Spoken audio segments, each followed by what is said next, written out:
Hello friends, be ready for the dictation. Start.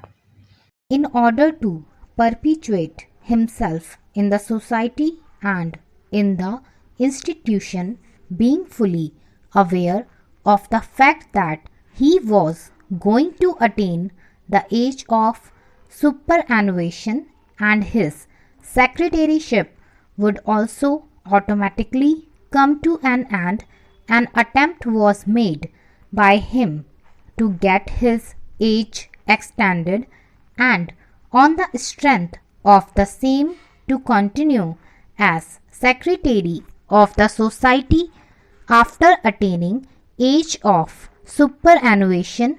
Principal of the institution is not at all entitled to continue as secretary.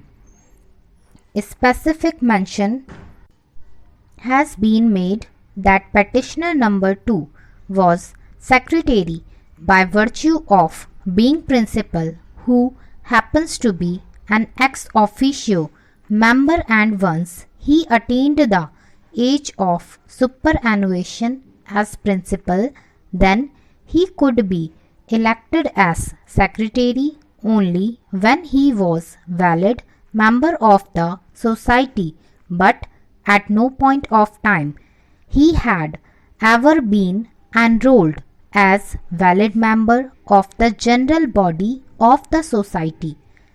This specific statement of fact has not been disputed in the rejoinder affidavit. Once this is the factual situational in respect of status of petitioner number 2 as principal of the institution has already attained the age of superannuation, and this fact has not been subsistent before this court as to in what way and manner he had been enrolled as member of the general body of the society, then legitimately petitioner number 2 has no grievance. The bishop who had accepted the request to act as chairman along with petitioner number 2 has already washed his sin by resigning and submitting letter on 29/7/2010 regretting therein his deeds. These averments have been mentioned in paragraph 4 of the counter affidavit, and said specific averments have not at all been replied.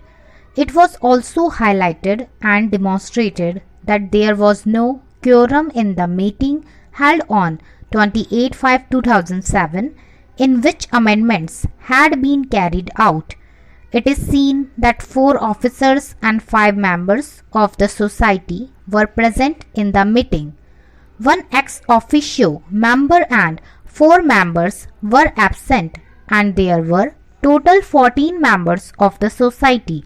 In the special general meeting held on 28/5/2007, only 9 members were present.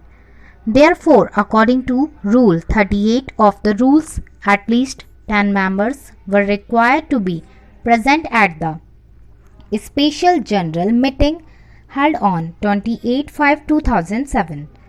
In the absence of quorum laid down by Rule 38, neither the amendments could be passed in the special general meeting of the society, nor could the amendments made be registered by the assistant registrar. The above details, as noted in order of the learned single judge, clearly show that there was no quorum in the meeting held on 28/5/2007 in which the amendments had been carried out.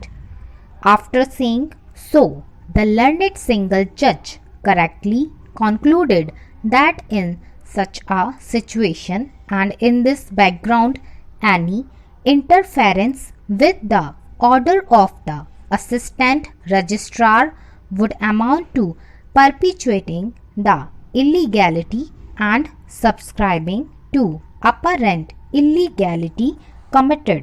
Stop. I hope you liked my dictation. Please share and subscribe my channel. Thank you.